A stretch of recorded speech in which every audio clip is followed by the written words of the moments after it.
किसान आंदोलन के 6 महीने पूरे होने पर 26 मई को एक प्रदर्शन किया गया। ये प्रदर्शन कोई बहुत ज़्यादा बड़ा नहीं था, लेकिन ऐसा लग रहा है कि किसान यूनियन भी इसे एक सिंबॉलिक प्रदर्शन की तरह ही कर रहे थे। ज़्यादा तवज्जो भीड़ इकट्ठा करने पर नहीं था। वैसे तो ये आंदोलन अगस्त में शुरू हुआ पंजाब में, लेकिन औपचारिक तौर पर इसकी शुरुआत मानी जा रही है नवंबर में, जब किसानों ने दिल्ली की तरफ कूच किया। तो अभी मौजूदा हालात क्या हैं? जनवरी से लेकर अब तक सरकार और किसानों के बीच में कोई औपचारिक बातचीत नहीं हुई है। इसी बीच में सरकार का रुख वही रहा है जो जनवरी में था कि 3 कृषि कानून वापस नहीं लिए जाएंगे। दूसरी ओर किसानों का भी वही रुख है कि आंदोलन वो किसी भी हाल में वापस नहीं लेंगे। इसी बीच में कुछ चुनाव हुए जिसमें भाजपा को किसान आंदोलन का खामियाजा भुगतना पड़ा। इसमें सबसे पहले थे हरियाणा में हुए नगर इकाई चुनाव, जहां पे भाजपा और उसके सहयोगी जननायक जनता पार्टी को नुकसान झेलना पड़ा। इसके बाद अभी हाल में हुआ सुजानगढ़ राजस्थान में एक उपचुनाव।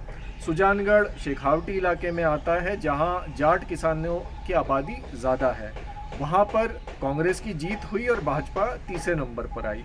और अब सबसे महत्वपूर्ण हुए उत्तर प्रदेश के पंचायत चुनाव, जहां पर भाजपा अपना वर्चस्व कायम करने में नाकामयाब रही, तो दूसरी ओर राष्ट्रीय लोकदल को कहीं ना कहीं अपना जाट वोट बैंक वापस आता नजर आया। लेकिन कोविड की महामारी की वजह से सारे समीकरण बदल गए। एक तरफ मोदी सरकार और उत्तर प्रदेश में योगी आदित्यनाथ सरकार की आलोचना होने लगी, तो दूसरी ओर किसानों पर भी दबाव बढ़ा कि वो महामारी खत्म होने तक अपना आंदोलन वापस ले लें। एक बात तो माननी पड़ेगी, गंगा के किनारे मिली लाशों को जनता बहुत जल्दी भुला नहीं पाएगी।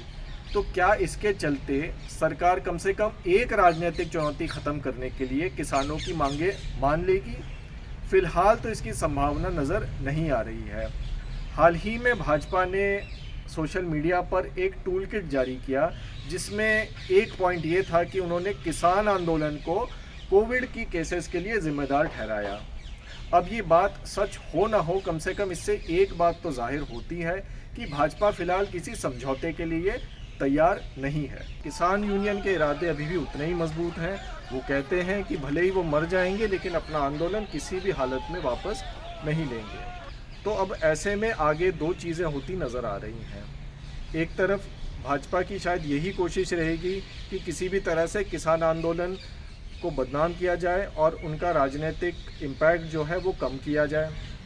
और किसानों की शायद यही प्रायोरिटी रहेगी कि उत्तर प्रदेश, पंजाब और उत्तराखंड में होने वाले चुनाव तक अपना आंदोलन जारी रखा जाए, ताकि भाजपा पर दबाव बना रहे और उनका राजनीतिक नुकसान हो।